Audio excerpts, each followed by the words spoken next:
UP में 2 चरणों की वोटिंग खत्म हो चुकी है, तीसरे दौर के लिए वोटिंग होनी है।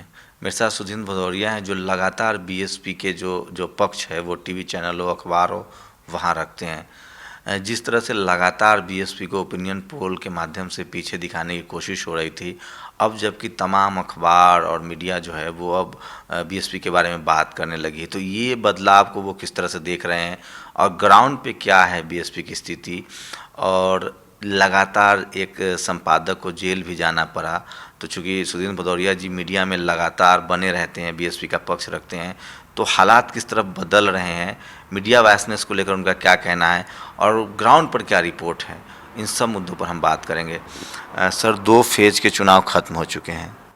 मैं कोई एग्जिट पोल तो नहीं करना चाहूँगा, लेकिन 4-5 चरण अभी और बचे हैं, 19 को तीसरा चरण है। क्या लग रहा है बीएसपी के बारे में, जिस तरह से दरकिनार करने की कोशिश हो रही थी मेन स्ट्रीम मीडिया में, वो हालात अब बदल रहे हैं कुछ?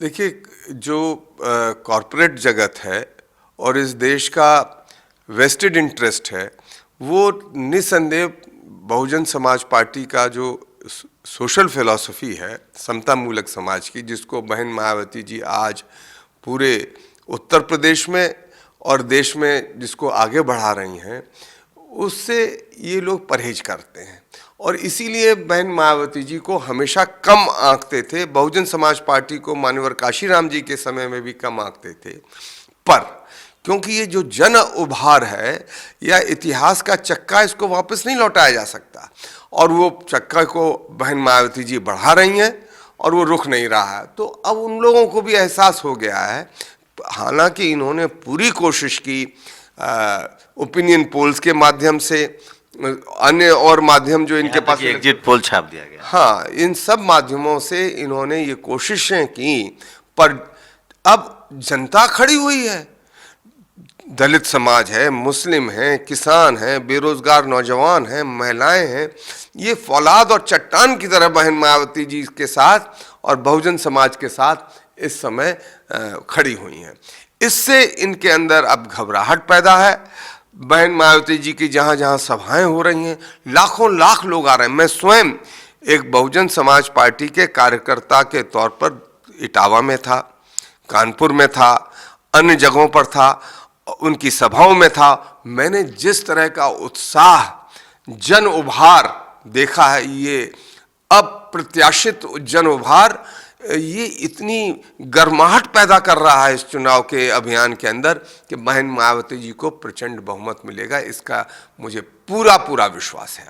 क्या लग रहा है कि जनता अब हंग असेंबली के पक्ष में नहीं होती? आप बिहार देखिए, दिल्ली देखिए, इवन 2014 में जो चुनाव हुआ, तो जिस तरह से भी अब कह बात हो रही है कि यूपी में हो सकता है इस तरह के हालात बने, लगता है कि जनता ये समझने लगे कि हमको एक सरकार ही बनानी होगी, चाहे जिसकी भी सरकार बने, तो वो हंग वाली स्थिति नहीं बनती दिख रही है। देखिए, बहन जी का जो बुनियादी जन आधार था वो मजलूम, मजदूर, दलित, मुस्लिम, और उसके साथ उन्होंने जो बुना हुआ था किसानों का, बेरोजगार नौजवानों का, गरीबों का और सर्व समाज का, उसको, हाँ, ये जो उन्होंने बुना, इसके छत्र छाया में सब आ गए। हुआ क्या कि अखिलेश यादव की सरकार रही 5 वर्ष, वो बहुत ही असफल सरकार, केवल अखबारों में अपना छपवा देना विज्ञापन कि हम फीता काट रहे हैं, एक भी उनका प्रोजेक्ट पूरा नहीं है। चाहे वो एक्सप्रेसवे का हो, आज भी आप नहीं जा सकते हैं, चाहे वो मेट्रो का, उसमें भी बैठ के आप नहीं चल सकते हैं। तो ये झूठे उन्होंने एक फरेबी चाल के माध्यम से लोगों को अपना एडवर्टाइजमेंट करने की कोशिश की। दूसरी तरफ मोदी जी ने तमाम वादे किए, लोक लुभावने वादे, किसानों के लिए किया कि हम एमएसपी का 50% पैसा देंगे। फिर उन्होंने बेरोजगार नौजवानों को कहा कि हम 2 करोड़ रोजगार देंगे हर वर्ष। और नोटबंदी से पूरी जनता त्राही त्राही कर रही है। जो छोटे मोटे किराने वाले हैं, जो छोटे मोटे कारोबारी हैं, वो भी सब अब निराश हो चुके हैं मोदी जी से। तो ये पूरी निराश जो जनता है, केवल बहन मायावती जी को कानून व्यवस्था के मामले में, सांप्रदायिक सद्भाव के मामले में और विकास के मामले में एकमात्र मानती है, आशा की किरण है, और इसीलिए उनको फिर 5वीं बार वो मुख्यमंत्री बनाना चाहते हैं। आपने सारी बातें एक ही में बोल दी। मेरे मन में कुछ सवाल था, जो मायावती को लेकर जो कानून व्यवस्था की जो उनकी यूएसपी बताई जा रही है, जो पिछला 5 साल का कार्यकाल था, लग रहा है कि उसका फायदा अब आप लोगों को मिलता दिख रहा है। बिल्कुल मिल रहा है, क्योंकि आज आप चले जाइए उत्तर प्रदेश में, लोग कहते हैं कि बहन मायावती जी के शासनकाल में महिलाएं सुरक्षित थीं, गरीब लोग सुरक्षित थे, और वो ये भी इस बात को बहुत गर्व के साथ कहते हैं कि बहन मायावती जी की अगर बसपा में भी कोई अपराधी और क्रिमिनल था तो वो 1 सेकंड नहीं लगाती थीं और उसको भी वो जेल में ठूंस देती थीं। वो जेल में ऐसी धाराएं लगती थीं कि वो वहीं तड़प तड़प के रह जाता था, उसको बाहर निकलने का मौका नहीं मिलता था। इसलिए उत्तर प्रदेश का सर्व समाज बहन मायावती जी को यूएस मानता है कि यही एकमात्र नेता हैं जो उत्तर प्रदेश के अंदर एक बढ़िया कानून व्यवस्था दे सकती हैं। एक एमनेस्टी इंटरनेशनल की रिपोर्ट आई है, जिस तरह से रेप विक्टिम महिलाएं थी, खासकर माइनॉरिटी समाज की, उनको न्याय नहीं मिल पाया है। तो आप लोग जो लगातार सांप्रदायिक दंगे पर जो समाजवादी पार्टी को घेर रहे हैं, मुलायम सिंह जिस तरह से अलग हैं, तो क्या लग रहा है जो एक मियाँ मुलायम वाली जो छवि थी उनकी, वो तिलिस्म टूट रहा है कहीं? देखिए, वो तो पहले ही टूट चुका था। जब मुजफ्फरनगर का दंगा हुआ तो ये पिता पुत्र दोनों सैफई में महोत्सव देखते रहे, हफ्तों भर इन्होंने महोत्सव देखा, इनको चिंता नहीं हुई। वहाँ दर्जनों महिलाओं का गैंग रेप हुआ है। ये मुलायम सिंह जी कहते थे कि बच्चे हैं, गलती हो जाया करती है। वहाँ पर ये नृत्य देख रहे थे और वहाँ पर वो भोज कर रहे थे उनके पुत्र।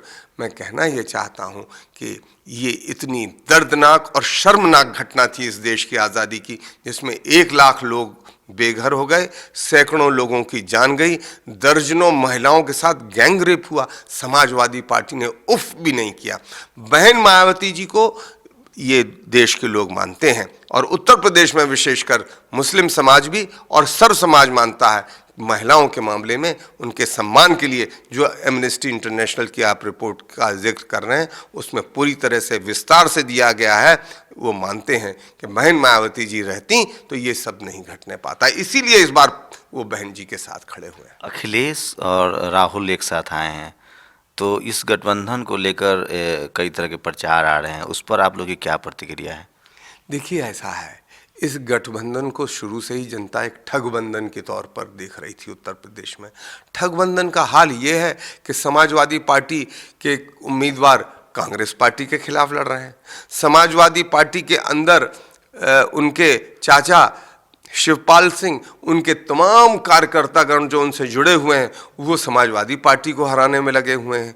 कांग्रेस पार्टी का हाल ये है, मेरे पास तमाम मैसेजेस आते रहते हैं कि वो पहले कह रहे थे कि 27 साल उत्तर प्रदेश बेहाल, सारे लोगों को उन्होंने वादा कर दिया, समर्पण कर दिया, घुटने टेक दिए जाके समाजवादी पार्टी के सामने। समाजवादी पार्टी अपनी हार पहले ही मान चुकी है, उन्होंने कांग्रेस के सामने घुटने टेक दिए। तो ये घुटना टेकू पार्टियों को लोग पसंद नहीं कर रहे हैं, ना उनके कार्यकर्ता पसंद कर रहे हैं, और आपस में सिर्फ फुटौल चल रहा है उनका। इसलिए बहन मायावती जी एक स्वच्छ, एक कुशल प्रशासक के तौर में सामने आई हुई हैं। सारे पार्टियों के निराश कार्यकर्ता भी, हर पार्टी के निराश कार्यकर्ता अपने पार्टी के शीर्ष नेतृत्व से जो हो चुका है, वो अब बहुजन समाज पार्टी के लिए काम कर रहा है, समर्थन दे रहा है और जगह जगह वोट मांग रहा है। काम बोलता है के बदले आप लोगों ने कैंपेन शुरू किया है, काम दिखता है, तो ये थोड़ा और पहले अगर लाते, लगता है कि कहीं ना कहीं बीएसपी से, चाहे वो सोशल साइट्स हो या मीडिया मैनेजमेंट में हो, इसमें कहीं थोड़ी कमी रह गई है? नहीं, देखिए, बहन मायावती जी का जो चुनाव अभियान चलाने का जो तरीका है, वो एक साथ सब चीज़ों खोलने का नहीं है।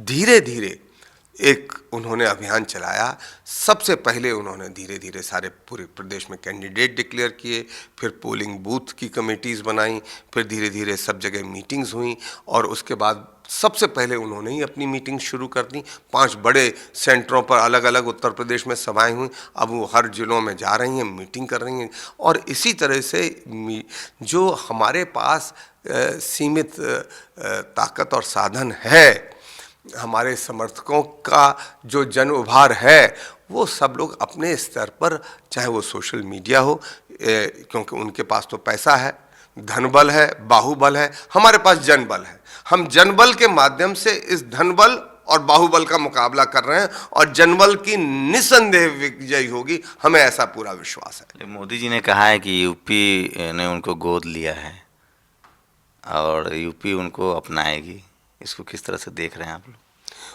यूपी ने उनको बहुत बड़ा अवसर दिया। बनारस में आज सड़कें टूटी हुई हैं। बनारस में जिस गांव को उन्होंने गोद लिया, वहीं उस गांव के लोगों ने ही उनको पंचायत में हरा दिया। उत्तर प्रदेश के लोग ये जान गए हैं कि काठ की हंडिया एक बार पकती है। एक बार उनको बहुमत दे दिया, वोट उन्होंने ज़रूर ठगा 2014 में, और 2014 में वोट ठगने के लिए उन्होंने मिली भगत भी की। समाजवादी पार्टी से मुजफ्फरनगर का दंगा कराया, दादरी की घटना घटाई और 400 दंगे कराए। बेरोजगार नौजवानों को कुछ नहीं दिया, किसानों को कुछ नहीं दिया, ना मोदी जी ने दिया और ना अखिलेश यादव ने दिया। इसलिए इनका तमाम ये जो गोद करने वाला नाटक है, उत्तर प्रदेश की जनता जानती है। इस गोद से इनको छिटका के इस बार फेंक देगी उत्तर प्रदेश की। ये एक सॉफ्ट कॉर्नर दिख रहा है। बीजेपी के राजनाथ सिंह ने इंटरव्यू में कहा कि बीएसपी से हम संभावित गठबंधन है। सुब्रमण्यम स्वामी ने ट्वीट करके कहा कि मायावती जी जीत रही हैं। तो क्या लग रहा है, ये सिर्फ एक राजनीतिक र्यूमर है या आप लोग की कोई बात भी हो रही है? देखिए, ऐसा है, भारतीय जनता पार्टी हो, कांग्रेस पार्टी हो या समाजवादी पार्टी हो, तीनों की भाषाएं बदल गई हैं। वो देख रहे हैं जनता का नारा है बहन मायावती जी के पक्ष में, जनता का नारा है बहुजन समाज पार्टी के पक्ष में। जब ये इतनी बड़ी आवाज उठ रही है तो ये घबरा गए हैं, ये हिल गए हैं और ये जानते हैं कि सरकार तो बनने जा रही है अब बहुजन समाज पार्टी की। बहन मायावती जी 5वीं बार मुख्यमंत्री निसंदेह बनने जा रही हैं। इसलिए अब हम अपनी भाषा को सुधारें, वरना चुनाव में 11 मार्च को जब नतीजे आएंगे, बहन जी जीत जाएंगी, बहुजन समाज पार्टी की विजय होगी, तो हम जनता के सामने क्या मुंह दिखाएंगे, हम क्या कर रहे थे। इसलिए वो अपनी आवाज को बदल रहे हैं, जनता की आवाज को पहचान रहे हैं। 2 चरणों में चुनाव हो चुका है, आप लगातार ग्राउंड पे भी जा रहे हैं, 5 चरण बाकी है। कोई भविष्यवाणी करेंगे कि कितनी सीटें मिल रही है आप लोग? देखिए, सीटों का तो मैं नहीं जानता, पर मैं उत्तर प्रदेश की 22 करोड़ जनता का मन जानता हूँ और मैं उस मन के आधार पर उत्तर प्रदेश की जन की आवाज़ ये है, आज जन जन की आवाज़ है, बहन मायावती जी तुम आगे बढ़ो, उत्तर प्रदेश की कुर्सी संभालो, जनता के कष्ट का निवारण करो। तो ये सुदीन भदौरिया थे जो लगातार बीएसपी का पक्ष रखते हैं। टेलीविज़न पे आप देखते हैं, अखबारों में इनके लेख पढ़ते हैं, सोशल मीडिया पे आते हैं और जिस तरह से लगातार बीएसपी को खासकर मेन स्ट्रीम मीडिया में दरकिनार करने की कोशिश की गई थी, उस हालत में भी सुदीन भदौरिया जी ने लगातार अपनी बात को मजबूती से रखा है। अब लगातार ओपिनियन पोल के ट्रेंड भी चेंज हो रहे हैं, अखबारों में अब लेख लिखे जा रहे हैं। इससे साफ है कि बीएसपी को जो जिस तरह से मीडिया में दरकिनार करने की कोशिश की गई थी, वो फिर से भागीदारी बढ़ रही है। क्योंकि आप किसी भी एक ऐसी पार्टी जो लोकसभा चुनाव हो, विधानसभा चुनाव हो, जो तीसरी सबसे बड़ी पार्टी वोट परसेंट के हिसाब से देश में है, उसके बारे में आप बात नहीं करेंगे तो एक तरह का जो आप राजनीतिक आपकी जो पॉलिटिकल रिपोर्टिंग है उस पर सवाल खड़े होंगे। चुनाव में हार जीत होती रहती है, हार जीत होती रहेगी, लेकिन अगर आप यूपी के चुनाव की बात करेंगे तो आप बीएसपी को नकार नहीं सकते हैं। और अब तो लगातार जिस तरह से रिपोर्टिंग हुई है वो भी बदल रही है। तो मेरी कोशिश ये थी कि चूँकि सुदीन भदौरिया जी टेलीविज़न पे बीएसपी का पक्ष रखते हैं, सोशल साइट्स पे रखते हैं, अखबारों में रखते हैं, तो वहाँ किस तरह से बीएसपी को लेकर विचार बदल रहा है वो भी आप देखते रहिए। और इनका दावा है कि बीएसपी की पूर्ण बहुमत की सरकार बनेगी, वो तो 11 मार्च को पता चलेगा। लेकिन ग्राउंड पे हालात बदले हैं, टेलीविज़न पे हालात बदले हैं।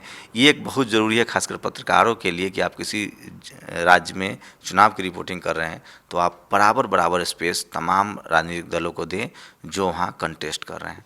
कैमरामैन के साथ शंभू कुमार सिंह, नेशनल दस्तक, दिल्ली।